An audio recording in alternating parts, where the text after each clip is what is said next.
Hello, everyone, and welcome back to the Plus 3 podcast. I am your host, Ducky Please, joined with my wonderful co-host here, the Arcade Buddha himself, Justin, What's good? and the legend himself, Amras, aka Logan. What's going on? And today we have a very special episode for you. We are less so talking about characters or mechanics in a game themselves, and we're talking more so about what goes into a game, specifically features in fighting games that are missing or seem to be inconsistent amongst a lot of fighting games. And to elaborate on that, let's take, for example, something like online training mode, which is one that I hold really close to my heart. Online training mode is an invaluable resource when learning a new fighting game, especially when you're learning with friends on an online environment like we currently are in because of certain things that are in place, lockdowns and everything, which granted things may seem to be opening up, but sometimes your friends or your training partners can live a little bit further away, or training in person just isn't as accessible as it should be sometimes, or maybe you just would prefer to have that other person there to help you actually coach you in that session in real time, which it goes along to the learning experience. People just learn differently. Online training mode is a feature that is missing from a lot of fighting games. The only ones that I can personally name that have it is BlazBlue Central Fiction on the PS4 and the PC. I don't know if you guys know of any games that have like an online training mode. Street Fighter 4. Yeah. Oh, okay. I didn't actually know that they had that. That's actually really cool. Which bothers me more because it's not in Street Fighter 5. Well, there's a few things in 5, right? Where, like, remember tournament mode? Yeah. Oh, so Street Fighter 4 had its nobody own used. tournament mode? Yeah. Well, it was supposed to. It didn't even have. They didn't even use it for tournaments, but yeah. Oh. It was like this beta thing. And the craziest thing about it, if you look at the newest like soundtrack release for that game, the song that Masahiro Aoki did for it is in there, but you never hear it in game Oh. because it's not in the game. Yeah, that's Yeah. weird. Yeah, so, like, you would think, especially considering that fighting games are a competitive thing, even a tournament mode would be semi-standard, or just, like, some sort of, like, continuous, like, match or, like, round type deal outside of, like, training, outside of, like, versus mode, where you can keep track of stuff like that. Which I don't know why things like that aren't implemented into fighting games, more regularly. What's another one that you guys really enjoy that just doesn't seem to be in most modern fighting games? Play frame data. Frame data, yes. It's not in a lot of games at all. It's kind of in Street Fighter 5. If you Street Fighter 5 frame data is fantastic. It's there. Yeah. I kind of wish that like some of the numbers didn't appear and disappear so quickly. Yeah. Oh, they fixed that. Did they? Oh, did they? Yeah. So if you do a move or something, the last number that records it sticks now. So yeah. Oh, good. Yeah. I actually did not know that. Okay, well that's good. But yeah, even a lot of the fighting games that like my favorite Power Rangers doesn't have frame data.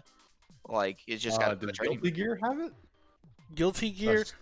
Xrd, for instance. XR does not have frame data. You have to do like old school tests where they're, you make them jump immediately after blocking or, just throwing out their fastest attack or whatever.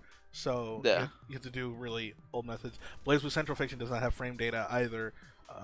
Grand Blue Fantasy Versus has a form of it, but it's so simplified, which I guess is why it's not included in a lot of your more modern fighting games, because they're so worried about not overwhelming new players with the information, because more advanced players are going to figure out that information regardless, right? Like, we're gonna know at some point.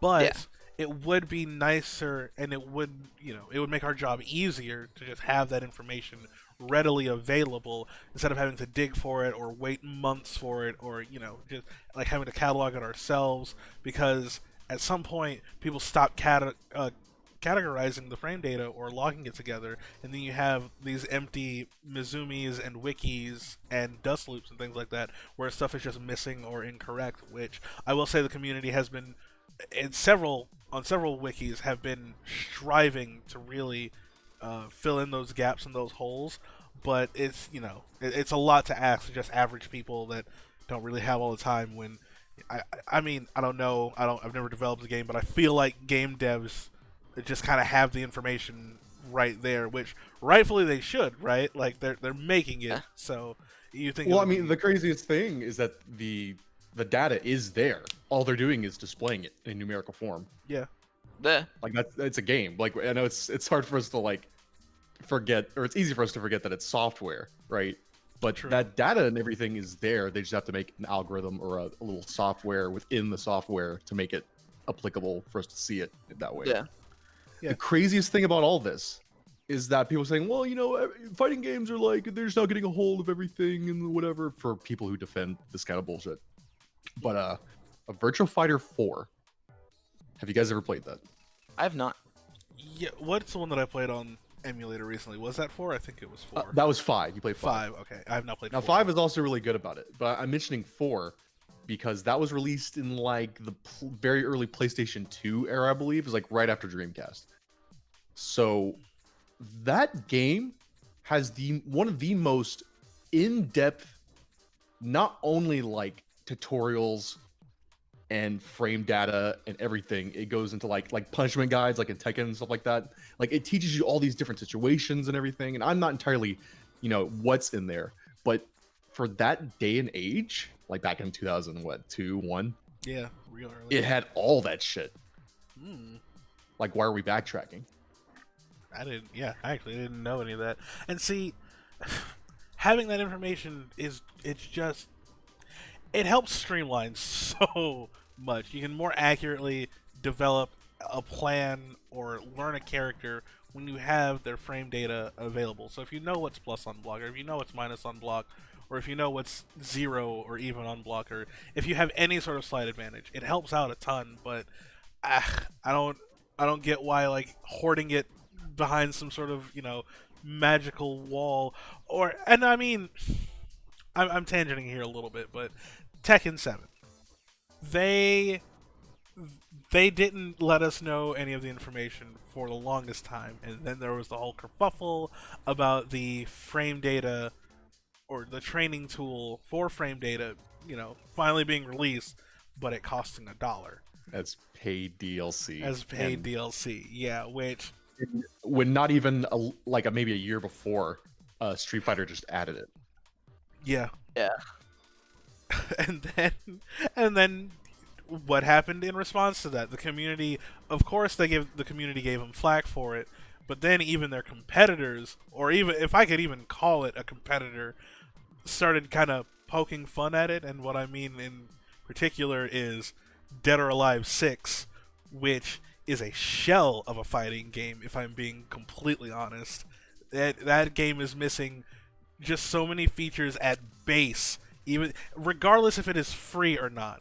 You're missing the game even in the free-to-play aspect of it. You know what I mean? Hold on. I'm gonna ask the Dead or Alive fan base what they think about that. Hey, what do you guys think about that?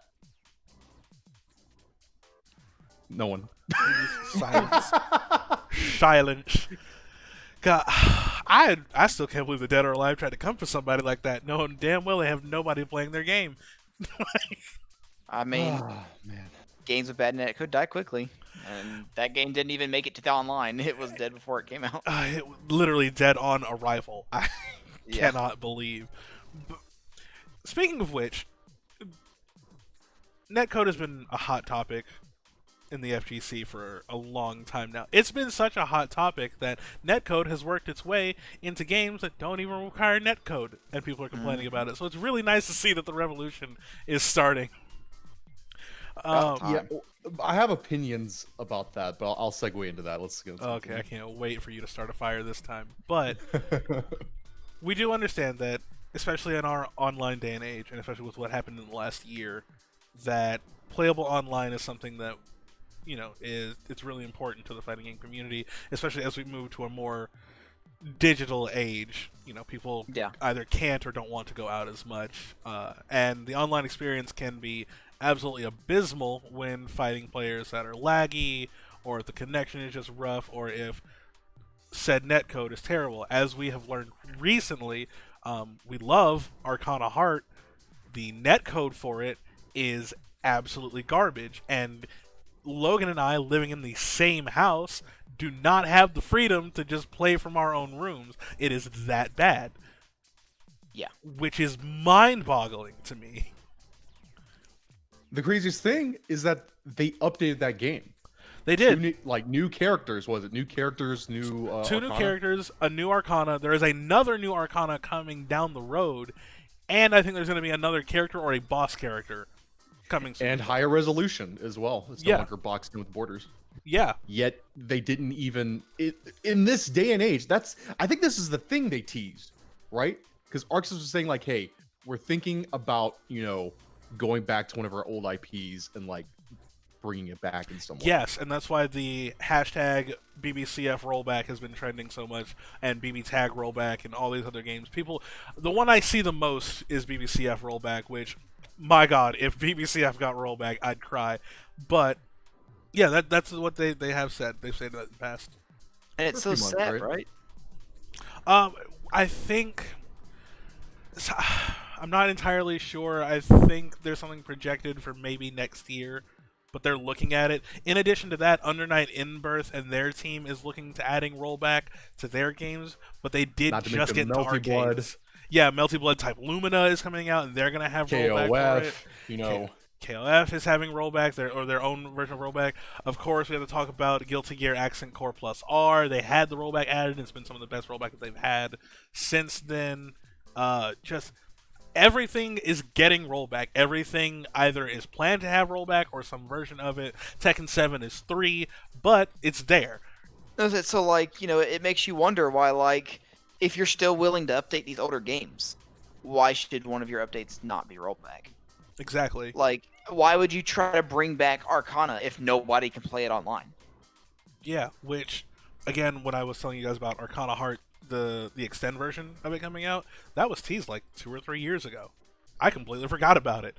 You would think that somewhere along the way, with Accent Core getting a rollback and how much we've been clamoring for it, they would, I don't know, you would think that they would try to implement it in their extend update, but in addition to that, like, I don't know if the studio that is actually behind Arcana Heart, because Arc System is just the publishers, but you would think that the studio behind Arcana Heart would also receive that message and be apt to actually, saying, hey, you know what, we hear you, we're working on rollback, or we have a rollback update planned. I mean, fingers crossed, because Arcana Heart deserves more attention, but it's just simply not going to get it if the online is unplayable.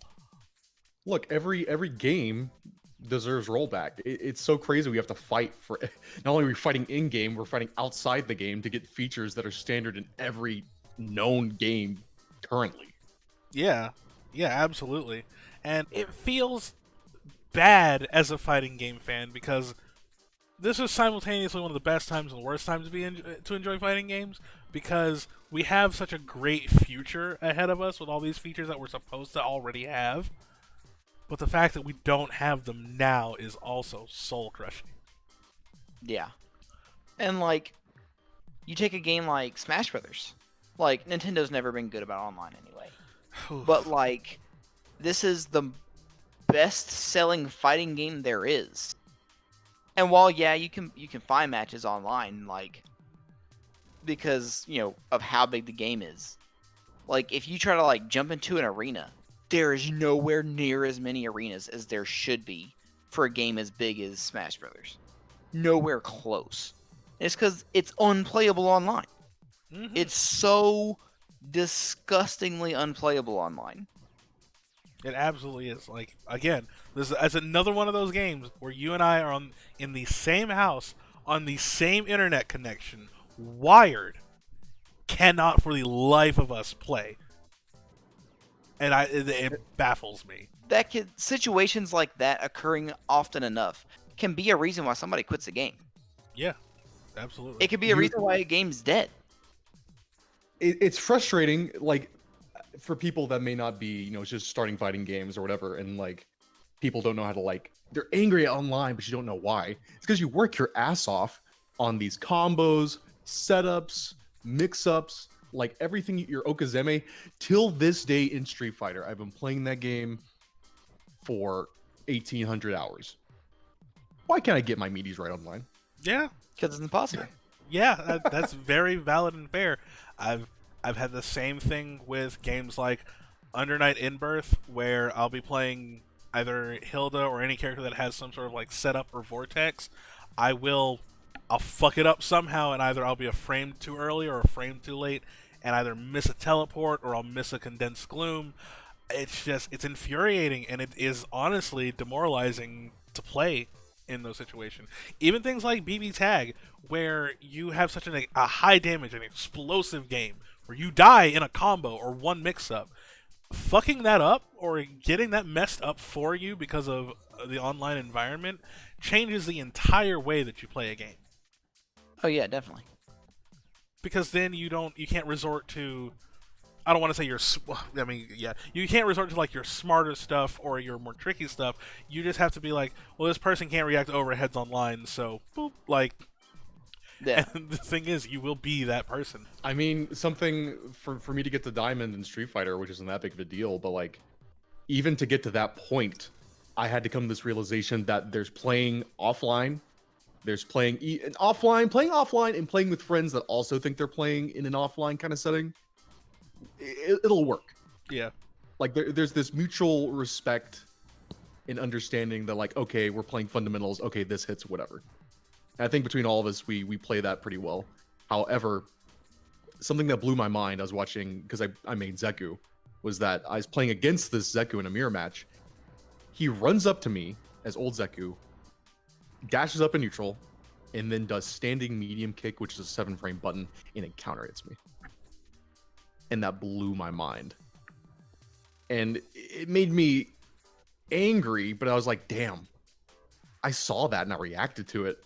But the netcode is just so that it worked. Yeah. And then I tried it myself in a match and it fucking worked. And I was like, you know what? There's playing offline and then there's playing online. Oh yeah, absolutely. That's why like dash something online is so good in Street Fighter 5 Yeah. because like you Or can't even react jumping. to dash. Yeah, like you're not reacting in time, not really, not in most connections. I can't remember which tournament it was, but it was like winners quarters or something like that. And there was someone who I can't remember what it was, but there's a Karen, and like you're expecting all this high level play. Now he's just doing like sweep over and over again because the match is so unplayable. It's a tournament setting. Like, I don't know about y'all, but like if I had a fighting game tournament being broadcast, I don't want my game being broadcasted showing how terrible my netcode is. It's weird because, you know, people give Street Fighter a lot of shit, but they were the first mainline fighting game to actually offer a type of rollback. Even though it was abysmal, and still is. It can be, it really can be, and I think it's gotten a lot better. However, it's still not great, and compared to actual good rollback, it pales in comparison. Which is why I'm so excited to see a game like Strive, as beautiful as it is, play like good rollback. I'm excited for that. Oh, Yeah. Listen, like, I mean, we've had games that have had like good netcode before 5, like Killer Instinct. Killer Instinct had really good netcode, and I don't understand why it took the events of last year for it to catch on when like it happened with KI and it was so well received. And then Well, no one else jumped on the train to say, hey, like, maybe we could do that. But, like, and, like, I get it. Like, a lot of them are very in-house about the way that they develop their games and stuff. But, like, come on. Like, I don't know. It just frustrates me. The thing about that, though, the consistency with that is what's the difference between games like Tekken, Street Fighter, Smash Bros. Against games like Skullgirls, Mortal Kombat 11, at least for PC, and what was the game you just mentioned? Killer Instinct. Killer Instinct. What's the difference between those games? I'll tell you what it is, Ducky. They're American games. That's true. Yeah.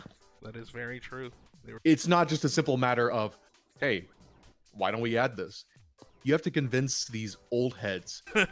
Fair And I love Japanese developers. When it comes to the actual game, I think they're still the best at what they do. However, when it comes to features and just standard things, right? What bums me out, not to shit on like smaller games or indie games. You know me, I'm a big brand loyalist. For me to really enjoy a game and put like 1,000 hours into it over the span of a couple of years, I'm gonna have to like, be invested in this cool thing that kind of everyone's into. Yeah. It's just a big thing. So like, them's fighting herds and Skullgirls being probably the most prolific, the biggest out of the indie scene and everything. Like, they're doing it, but again, they're also American-made games. And the same with Power Rangers. They can't even sell that shit in the Eastern Hemisphere. Yeah. And God, that game's netcode is so good. It actually is. Fucking incredible. I can't, like, as many matches as I've played online, like, it seems like the instant there's an inability for the match to have even any kind of unplayability, it just disconnects. Yeah. Like, and like that's only happened to me a very small handful of times. Like you load in the match, ready, go, opponent's disconnected. And it ends there. And like, I don't know if that's just somebody rage quitting or like, them just going, oh, whatever, and leaving or what, but like, I've never like played in lag on Power Rangers. The netcode is so good. I love it as much as I do. When we played it, I could probably count on one hand how many times there was the smallest hiccup and then it's fixed. Yeah, almost immediately. Yeah, which is wild. Which it should be wild. It should be standard. Exactly. Like I'm really hoping that this netcode surge is really just gonna take off and like all fighting games are gonna start coming standard with it because they should have since it existed. Honestly, yeah. But now, kind of segueing into the next portion of that, we know that netcode like that should be 100% absolutely standard. What are some other things that we feel like should be absolutely standard? Which I think a big one in fighting games, at least for the longevity of them, is going to be crossplay. Because now there have been some developments and some things, people have been like learning things about, crossplay and how it works a little bit. And even in the devs' backyard for Guilty Gear Strive, they're like, we are working to implement crossplay. It is just going to be difficult. Now, when they say that, I don't know how true it is. I'm not a game developer.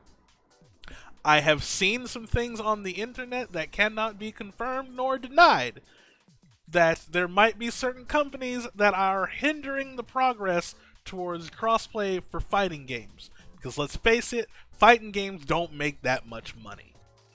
They don't. But I still feel like they should at least attempt or try and bring something together, even if it's not with like Xbox and PS4 or PS4 and PC. There should be some attempt or some way that we can do this, because I cannot tell you how painful it is to be a PC player for a fighting game and it be one of your favorite fighting games, and it is impossible to find a match because no one plays on PC. Everyone is on PS4. Crossplay is something that the said company is like afraid of revenue loss. I don't know why we're not allegedly. Allegedly. Yeah, I can't. I can't afford. But like, it's only good. Well, that's the thing. It's not the game. The developers with the game, they're not worried about crossplay. It's only good for them. Yeah. But my philosophy is like, okay, I have a PC, and I don't have a PS4. Here's just my philosophy, even though I could buy like even a PS5 right now. If Street Fighter 6 comes out on PS5 and PC, I'm getting it on PC. I'm not gonna go out and buy a PlayStation 5 for a fighting game. I don't give a fuck. I'm not gonna buy a new console for a game. Period. Yeah, I completely get what you're saying. I mean, I wouldn't buy a PS5 just for Guilty Gear if it was just me on PS5 and PC. I mean, obviously, I'm gonna be getting Strive on both my PS4 and my PC because I'm an Ooh, insane Jimama. person. I plan on going to tournaments. I plan on participating once this whole thing dies down. So it's convenient for me to just go ahead and have the library ready on the PS4 for when I do go. Because you got to support your community. You got to help out. Bring your own setup and help things run a little smoother. That's how that's how you make friends. You bring your own setup. I mean, So, but I plan on getting Strive for my PS4, and I plan on getting it for my PC. And if it somehow has crossplay, then great. But on the off chance that one of the versions dies, then I still have people or ways to play the game with people outside of my friend group. It's just, and then there was the case of things like some years ago, Under Night In-Birth. We didn't know if the ST version was coming to PC for a very long time. We just had the EXE version, which was like their second version of the game. We didn't have ST for a while. After I bought Uniclear, Unis, I waited like 6 months, and then the ST version got announced, and I was like, okay, cool. This is the most up-to-date version of the game. I'm happy. And then what was it? 2 years ago, Uniclear got announced, and they said nothing about a PC port. And I was like, shit, I'm not going to be able to play the new version of Uniclear. I've got to do something. And that's when I bought my PS4. Like, I went on to Facebook. I found some guy who was selling a PS4 for cheap. I bought it from him. I bought Uniclear. I bought an Ethernet cable, and I played. And that was it. You know what's funny? You know what's funny about all that is that there have been games I've been very excited for, multiple games, not even fighting games, where Sam Show, for instance, it comes out on PS4. I'm like, cool, it's gonna get some type of PC release. Okay, what are we looking at? Stadia. Oof. And I was like, oh shit. Worse. And then on top of that, it comes out on Epic Game Store. And just something about Epic Game Store to just not hit right. Well, I'm glad it's there for competitive reasons. You need to have competition with anything. So one company or whatever doesn't get too bloated and just inflates their prices. It's very important. But if Sam Show, the new one, if that was on Steam, it would have at least had a decent little player base for a little while. And if that had rollback, it'd be probably a pretty large game. And then if it had crossplay, we're talking about it'd be more popular. But they just fucked up on every turn, and a lot of that could be solved with me getting a console. And Jesus. but you shouldn't feel obligated. I shouldn't. Even now with all the developments that we've been getting, it's very much in a bubble where, oh, wow, this is great. Oh, this is awesome for fighting games. Mm-hmm. Yeah. I saw a Google article. It said Monster Hunter Rise has sold 6 million units. Cool. And then the subtext, surpassing Street Fighter V. I'm like, that's not fair. Yeah. That's not fucking fair. Every normie and their grandmother is playing fucking Rise and streaming it. It's the most accessible Monster Hunter to date. It's also, in my opinion, the most fun. It's fucking incredible. So yeah, everyone's gonna fucking play it. It's great. It's a good co-op experience. It's a good single-player experience. It's catered, even with its issues at launch. There was enough there that, we had a good I had a good 40-hour run going into it. Yeah. Now with the update, I'm gonna put another 40 hours into it. Yeah. And fighting games are just a completely different niche outside of, Monster Hunter. So it really isn't fair to be compared to it like that. It never will be this biggest selling thing. The Street Fighter 2 era, that shit's over. Okay. I love arcades. I am, the arcade Buddha. I'm a big nostalgia for all that shit. However, that shit's done. Which, damn, maybe this is too big of a topic, but should fighting games be free to play? Well, that's a great question, because that brings us to, the next big thing on the horizon, which we got a tweet that said don't expect anything this year from it, but Project L by Riot Games, the League of Legends fighting game. I wholeheartedly feel is going to have a free-to-play approach. You're probably going to have 4, maybe 5 characters that you can choose from in the beginning, if they even have more at launch. And you just have to play or grind it out until you get that money to actually get to play the other characters. But I don't know if going free to play is going to help the community as much. I'm unsure, because Now, what do you mean by that? Dead or Alive 6 is technically free to play. You can download the core fighters pack of it and just play the game, right? Mm-hmm. But the restrictions on that are so abysmal that it almost doesn't make the game worth playing. Expand on that. So you're missing a lot of your core features. You're missing things like training mode. You're missing things like the combo trials or the explanation mode for the moves, or how to do certain combos and things. Of course, you don't have any other DLC characters, but that's fine. You're basically only limited to, I think, just versus mode, right, Logan? You can do training mode, but you can't do story. You can't do their little mission mode. Or you can do like some of the missions. It's like a small handful, but most are locked. But the big thing is there's 4 playable characters. 4. Really? Even with the core fighters? Yeah, when you download core fighters, you get like Kasumi, I think Nico. I can't remember which ones it is. But yeah, you get like 4 or 5 characters. And then every other character is like individually purchasable.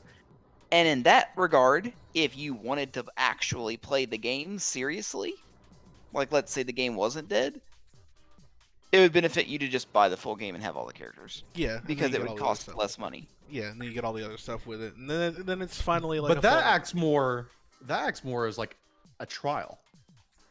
It does. Kinda, yeah. But what is free to play if not a trial? Within? I think it's possible for fighting games to take a free to play approach. However, there has to be something heavily microtransactionable to make up the difference.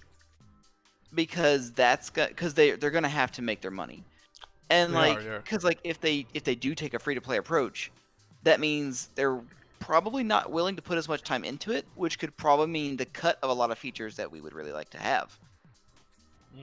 This has been discussed before a while back, I believe. I forgot who actually mentioned it. What would you guys feel? Let's say,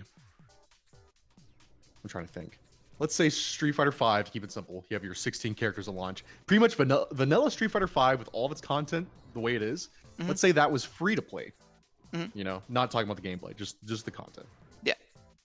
And it's free to play. Making a season pass wouldn't make up that difference, because it's on top of like, I mean, I've only spent like probably spent about maybe $300 on Street Fighter V over the span of 5 years.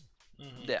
That's just somebody just trying to keep up. That's not gonna do a lot, right? It isn't. No. But you could do something like a battle pass, where you buy the pass for the whatever season, right? And it encourages you to play the game, because instead of like buying a character, but let's say you can buy a character like just straight up, but the season pass is a little bit more, and if you play the game and get through the rankings and just play the game, that's all you gotta do. You get all these extra costumes, you get all these extra like colors, and then at the very end there are a couple of characters that you can unlock by simply buying the battle pass and playing the game. And you get 2 characters at the end of it, and a bunch of other shit along the way, and you're playing the game. Isn't that kind of like what their battle point like money thing is though? I guess can you buy characters with that still? Yeah, but we both know. I mean, it's abysmal. It's a lot, yeah. But like, it's a fucking theoretically, you can. Yeah. And there's also no. I think the problem with that is that like, it becomes more of a currency. I mean, it is a currency, right? Yeah. And like, well, I gotta hold on to my money, because like damn. Also, you don't have to pay for that, right? True. Right. But that also kind of. But you could. I Go was, ahead. I was gonna say it also kind of causes some like fundamental conflicts with fighting games, even going to a free-to-play thing where all the characters are locked behind any sort of paywall. Because then there's gonna come to a point where you're fighting a character that you don't own, and Yeah. how am I supposed to practice against something that I don't have access to? Unless you're. Oh well, like I said, you $1 could just for it. buy the character. You could just buy the However, character. if you pay but- a little bit more for the season pass, you get a bunch of other shit along but the way. Why am I buying a character to learn to beat? Why am I spending money to learn how to win? Outside of, just finding a person that just plays this character over and over again, which is arguably even more work. You're thinking about it from a fighting game veteran standpoint. I'm talking about Daisy Dukes down the street who's never played a fighting game in her entire life, but wants to try. Well, They don't know nothing. They don't even know what a frame is. Fair. They're satisfied just getting a Hadouken out, And imagine them. It's not even really for us, really. It's for the expanded, trying to get other people in, because that's the whole point of free to play, is to get people in. Yeah. So from that standpoint, Daisy Dukes fucking comes in there, learns to do it Hadouken. All you got to do is just play the game. You don't even have to win. Just play the game. And even though you're losing, which is the worst thing about fighting games, is that you are not compensated at all. And that's very old school to think like, well, if you really want to play, you should keep playing. Yeah, but that's torture. Unless you really love the game, that shit's fucking awful, right? It Yeah. can be. So imagine Daisy Dukes there. She's playing, and she's lost 30 matches in a row. However, those 30 matches have fucking added up, and now she's got a new Chun-Li costume, and she's happy about it. And she's gonna keep playing, and she's gonna keep playing, and then it's gonna dawn on her, I've been playing this so much, I might as well learn how to play it. And you just added somebody to the community. It's hard to refute, but it's just something doesn't sit right with it in my spirit. You know what I mean? I mean, it's Fortnite. Oh. That's why it doesn't sit. I mean, yeah. I don't necessarily dig it either, but the single player look, we're hardcore. I'm gonna main strive simply because I want to. I'm gonna buy the game. I'm not earning anything. I just want to whoop ass. Mhm. But it took me 5 years of playing fighting games to get to this point. Yeah. To want to do that by myself. Right. The only reason why I picked up fighting games is because it hooked me. And I played fighting games before the hook, right? But then playing in an environment that rewarded me even though I lost. That got me. Yeah. But Yeah. that was only in an offline environment when I played with people. How are we going to do that with just the game? Yeah, they have to have some sort of incentive, and I mean, like, sure, they can give you like a little bit of in-game current, like they give you a little bit when you lose, and a lot more when you win, to make it really settle in. Like, okay, I'm making progress, I'm doing something, or maybe That's even the like worst thing about Street Fighter, right? Is that like you gain experience a little bit, right? But it doesn't. It's so different. Like you gain like 50 experience if you lose, and you gain like 200 if you win. But you need so much, and it keeps only getting bigger. And then when you level cap, you only get 1,000 fight money, which is dick doo-doo balls. Yeah. It was And- like 100,000 for a character. Yeah. And when it comes to just the fight money, if you win, they used to have like double XP shit and like all this other shit in trials. They don't have that anymore because they gave up on it. But like if you win, you get like 50 fight money, and if you lose, you get zilch. Yeah. yeah, that would feel bad. I don't know. If it wasn't for you guys, I would have quit most likely. Don't put that on me. I don't want to keep you in your prison. Well, it's because I found Logan, right? And Fair. like, I don't know if I told you this, Ducky. I had a training partner before Logan, and he was this Ryu player, and I was like silver, didn't know what the fuck I was doing. And he's like, "Oh yeah, bro, I quit Street Fighter. Come play Black Desert with me." Like, He went to that FGC retirement home. Damn, at least he could have gone to a. I know, right? He could have gone That's to at least not a FGC good retirement game. home. That's I quit fighting games retirement. But the thing is that I found Logan, who at the time was still into Street Fighter, and got me into Street Fighter, and I made him play longer because he just simply had somebody that wanted to get better, and it was at his I was under his skill level, but not too much to where it was like fun to play against each other, right? Yeah. The important part was that like you learned. Yeah, and I love And learning. like when because you have people that like you could play them 100,000 matches straight and they wouldn't learn a daggum thing. And like that, and like it feels bad, but like fighting games aren't for everybody as much as I No. want them to be for everybody. But like, having a good training partner who can learn while you play so that you kind of force each other to level up constantly, that is great. I love that feeling. Bro, those couple of years that we were really like neck and neck with that shit, like it was so the most fun I've had with that game. Easily. Oh, absolutely.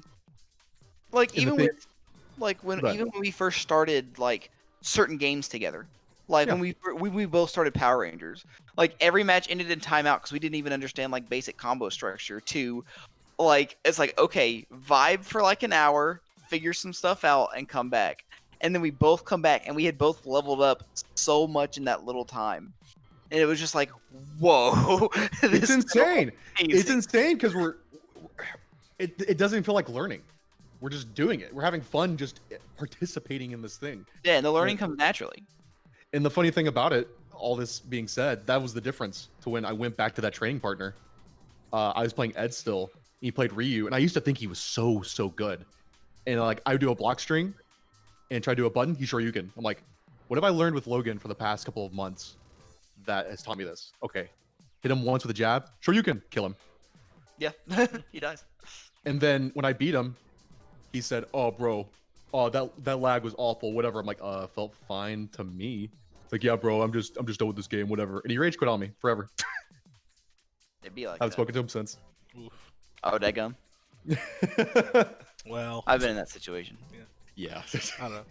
I have to reignite that in myself. One day I'll have more than a 17% win rate against Logan, but which I that is facts actually. I have actually looked it up. I have a 17% win rate against you across most games. So we get Oh, really? Yeah. What 17.19. The one that it has the most in is that we have stuck with any sort of long term is Street Fighter. But even in things like the recently picked up Arcana Heart, or even back in our Strive sessions, it was about 17 to 20%. Damn, I felt like they were closer than that. They were close in match, but I've always had this issue because I had this issue when I was playing. Closing out rounds. Yeah. I have an issue with closing out rounds for the most part. I have that issue too. But I think it's just gonna be difficult for people to find that same experience, of improvement and leveling up in a free-to-play environment for a fighting game. I'm not saying that it can't be done. I want it to be done because I believe that fighting games are for everyone. Just not every fighting game is for everyone. Now that I It's- can agree with. It's just crazy because there's this weird stigma about them being hard, when quite frankly, they're some of the easiest like games to get. In my personal opinion, there are hard things about them, much like with anything else. Yeah. But you play something like I play a little bit of CS:GO very, very casually, and like I don't know why I die. Like what did I do wrong? Oh, there's bullet physics. What do you mean you have to aim at their hip to hit their head? Yeah, like, like they're not that- inherently like- harder than any other game to learn. Yeah, they're not. And what's so funny is like, what's footsies? I don't understand footsies. Have you ever played a 3D like adventure game, and there's this big boss, and you see he's swinging his arms, and when he misses, you hit him. That's a whiff punish, baby. Yeah. In Like- layman's terms. Yeah. I understand that, like, understanding fighting games to the level of, like, being able to kind of, like, do, like, a mental stack on what you know. I can understand why, like, certain things would seem daunting about them. But, like, just, like, a certain fighting games, at least, I'll say, are so, like, easy to get into. Yeah. And like I think a lot of people kind of overhype the initial difficulty because they got into a fighting game against somebody who plays fighting games. Yeah. Yeah. And so like they think they're hard because they're losing a bunch. And it's like, well, he's got 8 years of Street Fighter experience on you. Of course you're losing. Like, and so, like I said, some people just they have a harder time adjusting or learning or having the will to learn in Yeah. fighting games. And that's okay. Like, obviously, anybody I get into a fighting game, I want them to be like, oh my god, and then the next time I play them, they're just like, you ready for this sick ass shit? And they hit me with the whole one frame link evil Ryu axe kick like nonsense. I'm like, Oh, bro, that'd be to great. be hyped for your friend, to have a rival. That shit is so anime. I fucking love it. Yeah, It's great. It feels good. But like, I think with a free-to-play format, like, I think it could be done correctly. And if I had to say it was going to be done correctly by someone, I think Riot's a pretty good shot at it because their main game is a free-to-play format. Yeah. Now, obviously, fighting games and League of Legends are two wildly different things. Not for much But- longer. That's a whole week's worth of episodes. Oh, discussing yeah. that. But I think we'll have to see how Project L plays out before we can really make the call. But right now, even though it can be expensive to be a fighting game player, It's probably the most expensive game to get into. This is one of the They really are. most expensive hobby, hands down. Oh yeah. Outside of like, I would rather pay $60 up front for a game with good netcode, frame data, online training, some form of like really good tutorial, which I have to give to Xrd, because Xrd has a really good tutorial. Oh my god. Exit tutorial bangs. Oh my god. And Like Rev 2's tutorial, that shit is fucking brilliant. It's really, really good. And like, because I think making a mini game out of it was a good approach. Yeah, for anybody that doesn't know, because we forget we're talking to people. Rev 2's tutorial, like even for me that was just getting back into it, I decided to do the tutorial and just do whatever, and get it over with. They teach you movement by making it a platformer. Which is a wild concept, but it actually works really well. It's extremely good. I will, however, say that like you can kind of get caught up in it, and like it can, and like there is a lot to Xrd, and so like some of the information you can kind of lose along the way, but at least for me, like I had to do certain parts a couple of times to like really get it to stick. Yeah. But and like not everything has to be that level of detailed in their training mode. But like, I don't want more like standard Arc Sys have these characters talk fluff for 20 minutes. Yeah. Just for you to do something for like 10 seconds and then forget what you did because they're talking so much. Yeah. And like I appreciate trying to like add the what word am I looking for? I appreciate trying to add the personality, but like you're getting your information mixed in with the fluff, and so it can kind of be lost that way. Uniclear did that to me. Was it Uniclear? I think it was Uniclear. Probably because Uniclear's tutorial is praised so highly across the board, and I understand why, because it does teach you about the game and then it has you do the things, but at the same time you are just kind of scrolling through menus, and you'll scroll through a menu to get to the thing that you need to learn. You'll click it, it'll give you a prompt box to let you know what is happening and what to do, and then it'll throw you in and you just do it. But that's not practical for everybody, and it's not entertaining either. Or no, I'm pretty sure it was BlazBlue's tutorial. There's like two characters on screen like that have banter, and then they're like, "Oh yeah, here's this mechanic," and then you do it, and then they kind of banter on it to each other, which has nothing to do with the gameplay that I just learned. And it's like, I would like to have the character banters be in the story mode. Let me learn the game. I think I know But the flip side of that though is like, so then like Street Fighter V's tutorial. Remember that? The one thing you play when you launch the game and you can't go back to it. It's like, here's Ryu and Ken.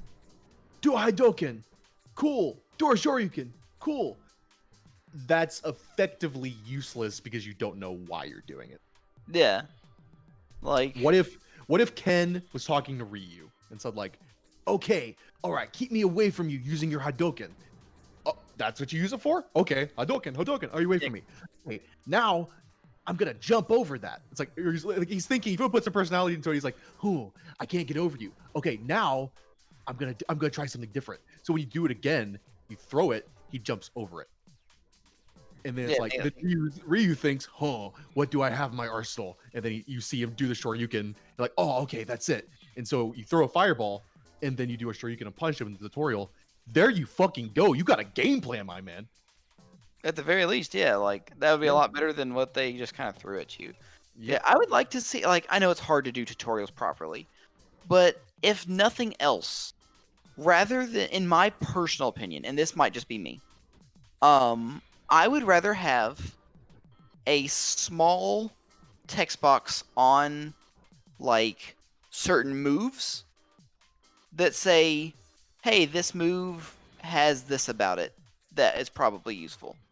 Like, I like have the like a system mechanics tutorial. Like, hey, you can FADC, you can, red focus, you can. If you notice your opponent is jumping a lot, you can use this move to prevent them from doing so. Like, yeah, but then like in each character's move list, like this move, like trying to think of a good one, Akuma's back fierce. It says upper body and vuln. Special cancelable. Okay, so it's an anti-air because it's upper body and vuln. So like or like causes juggle state. Okay, so I can combo off of it. Kind of give you something with the move in the move list rather than just here's this move. Give it some context. And I think Rev 2 has a mission mode, right? That Rev kind 2 does have a mission mode, and it does start you out with the moves, and it'll let you know like what the moves are used for, kind of. Or sometimes it'll explain things like Dizzy's bubble, or it'll explain things like special mechanics that a character has, but it doesn't usually go into super detail about it. Now, a game that does kind of do that, at least at a simpler point, is BlazBlue Cross Tag Battle. On every move in your move list, it'll have an icon at the end of it that will let you know what properties that it has, whether it's air unblockable, whether it's invincible, etc., etc. Yeah, and I would like that more. Yeah. Also for special moves, I gotta give it to Grand Blue on this. They actually show you a small video of what the move looks like. Yes. So like, even though like I don't need that video, because like I can look at the input and do it. I've been playing fighting games for years. When Bobby Sue gets in the fighting games, how does he know he did that move right? Yeah, he doesn't know what it looks like. Like if he messes it up like 8 times and he just sees Akuma do back fierce, oh okay, so Shoryuken is this like backhand motion thing. Like you get to see what it's supposed to do. Yeah, it's weird because on the flip side of that, you have like something like I mean, most games have this, but Street Fighter V's like trial mode, where combo, do these combos and whatever, which is one of my more favorite things to do in fighting games. Honestly, is like a new character comes out, let's do their combos, their trials. I agree. If you don't know how to do it, you just click a button, and boom, it'll show you the combo, and shows what situation it has to be, and it's like, oh, I wasn't close enough. Oh, it's for this. Sometimes it can be a little vague, but it does help me a lot sometimes when I don't understand why I'm not doing a combo correctly. However, there's still things missing to where like I don't know why I'm doing that combo. Yeah, which a lot of the combos are unoptimal. They're just fun to do. Right, and like to the point, I get the idea behind it is just kind of to give you the ideas of what the character can do. Like, is it optimal to do like EX Fireball into EX Tatsu as Kin? No, but like it makes you aware of an option that you can juggle after EX Fireball. So like Shoryuken's more. And should they have just given you Shoryuken's combo? Yeah, probably. But the combo modes are, in a lot of games at least, more about being like difficult to execute combos than they are about being optimal. Yeah. But I do think that that's kind of a cool thing because like I like my execution stuff. So like putting myself in a situation where Like, I would never do this combo, but it looks cool, you know, just for the sake of like the difficulty on it, at least I would enjoy. But for people trying to learn the characters, yeah, I think there should be a nice balance at least. Like, okay, here's like a concept. You know, Akuma does EX flip into dive kick. And then like, you know, but like in a combo, he does EX flip into EX fireball into EX shuriken or something. Mhm. But also in those combo modes, like a lot of them just show you like, well, some of them like you have like the demonstration, but like sometimes it's weird to find the timing, and that's why I think some games should do what I think it's Tekken 7 does. Yeah. Where like there's like a sound that plays when they do the next move. It'll actually show you the key motions, like in the sample combos. You go, you match the thing, and it goes doot doot doot doot Yeah, doot yeah, doot, you doot. do the little wood tap. And I Yeah. actually really like that. And I want to see that more. That's good. But on the other hand, you know, thinking like if we were to start a fighting game, I've been practicing Lay's combos and whoo, like By it's the way, not we're that running his the setup combos of are this. hard, but there's literally 170 moves. Yeah.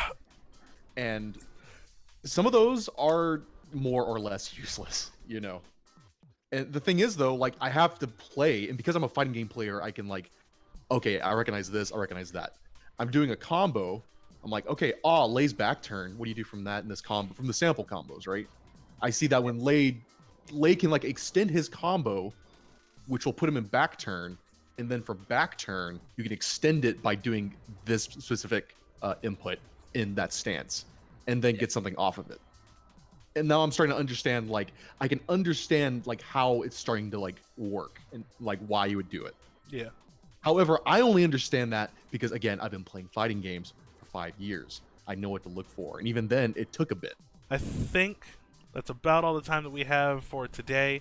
This is a extra special, a little longer episode than normal, but I actually thoroughly enjoyed the conversation with you guys as always. Absolutely. So let us know down in the comments what your fighting game wish list is. What are some features that you wish to see in the games that you want to see? You know, more online training, better netcode, obviously. You know, or even something like Tekken 7's punishment training system. You know, let us know down in the comments below. Get the discussion going. We'll be looking at the comments as we always do. Please be sure to leave a like and subscribe to the channel for every time that we upload. We're gonna keep this train going, so hopefully you guys will be along for the ride. Please be sure to follow me, Ducky Please, on all my social medias. You can find me at Ducky Please. That's DuckiePlz. You can also follow Justin on his Twitter at BitchKamikaze, where he is still open for commissions for music. And of course, we are still on a TBD or to be announced for Logan's socials. Or not. Ooh. But they will be coming soon, TM. So How about they're out? Oh, Yeah, they- I do have a Twitter at Amras Amando. all right. And I do have a YouTube channel at which is Heavy Metal Link 05. I post a lot of my game clips and stuff on there. I will start streaming on there shortly, but I am getting more set up on the social media side of things Well, for hell, my yeah. streaming. Well, because- all right. Let me tell you, That's fellas, if you're sitting on the toilet at 6 a.m. taking your morning dookie, and you need something to watch while time passes amongst other things, man, watch this guy play Nightmare and command grab some bitch 6 times in a row. It's fantastic and helps the flow. I'm glad My you God. appreciate it. I love Well, it. yeah. Well, follow Logan on Twitter at Amras Amandel, and make sure you follow his YouTube at Heavy Metal Link. The links will be in the description below. Any final thoughts from you guys? I think that's a good place to call today. Absolutely. All right. Well, thank you so much, everyone.